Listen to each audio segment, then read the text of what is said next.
আসসালামু আলাইকুম বন্ধুরা, আমরা আছি পাকুটিয়া জমিদার বাড়ি, যেখানে আমরা শুনেছি যে এখানে তিনজন জমিদার ছিল, তিন ভাই।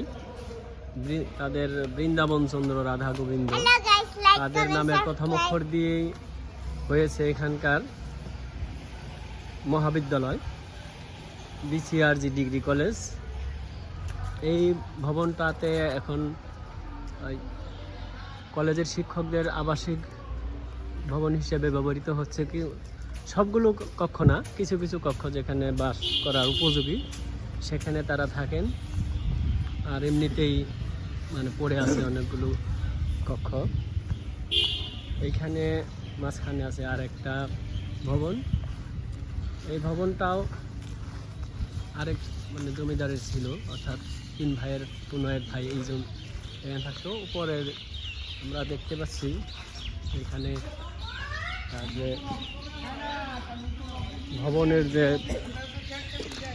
চূড়া, মাঝখানের যে চূড়া উপরে, সেখানে আমরা দেখতে পাচ্ছি দুই পাশে দুটি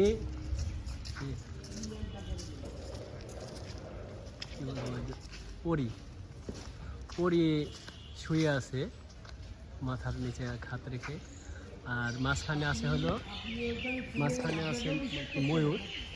আমরা এরা অনেক আগে দেখেছি ময়ূরের মুখে একটা সাপ ছিল, এখন কিন্তু সাপটা নেই দেখতে পাচ্ছি। সাপ ছিল এক সময়ে। তারপরে পাশে দেখা যাচ্ছে আরও অনেকগুলো পরীর মূর্তি ছিল, যেগুলো অর্ধেক আছে, আর উপরের যে অংশটা ভেঙে হয়তো পড়ে গেছে। এখানে এটা রাজা তো তিনজন ছিল, এটা কোন রাজা? ওই যে বিষ্ণু দাস, গোবিন্দ ঠাকুর, ওইখানে ওই যে লেখা আছে না, শ্রী বাবু, ওই যে ওইখানে যোগেন্দ্র মোহন শ্রী বিষ্ণু দাস স্মরণে।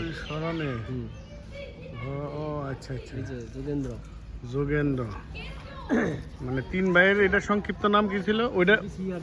ওইটারই কি ওই বিল্ডিং ছিল, ওইটা হইলো বৃন্দাবন, রাজার নাম বৃন্দাবন, আর এটার নাম যোগেন্দ্র। এটার নাম হলো যুগেন্দ্র, রাজা যুগেন্দ্র। আর ওইটা ছিল কোনটা? ওইটা হলো রাধা। বোন ছিল না গো? না, থাকলেও এখানে তাদের অংশ নেই, হিন্দুদের তো বোনেদের অংশ থাকে না। তাহলে এই যে এটা হলো তাদের ইয়ের ঘর। এখানে এই যে মামা এটা ছিল হলো এই নাট মন্দির। হ্যাঁ, নাট মন্দির মানে এখানে সাংস্কৃতিক অনুষ্ঠান করতো, নাচ গান করতো, আনন্দ ফুর্তি করতো আর কি।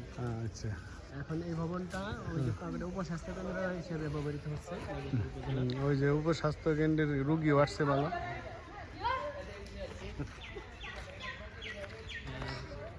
এদিকে গাছ, প্রকৃতি, আপনারা সবাই দেখতে পেলেন ভিডিওটি। সকল রাজাকার তাদের তথ্য আমরা জানালাম। অবশ্যই দেখবেন, লাইক কমেন্ট সাবস্ক্রাইব করবেন। রাজা আনাবিয়া বলো তো, লাইক কমেন্ট সাবস্ক্রাইব।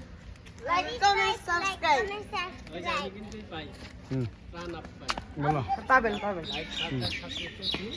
আচ্ছা, এই রাজাটার এটা যে জমিদার বাড়ি ছিল, এই জমিদারের নাম কি ছিল? এইটা বড় ছিল কোনটা ভাই?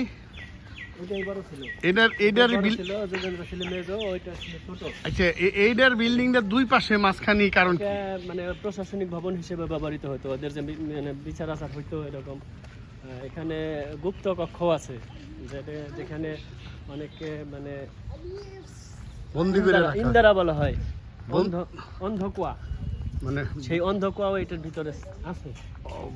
ঠিক আছে, এখানে মানুষ একেবারে মেরে ফেলে দিত। এইটা এই বিল্ডিং এ কারে রাখতো? এই বিল্ডিংটা কে ইউজ করতো তাইলে?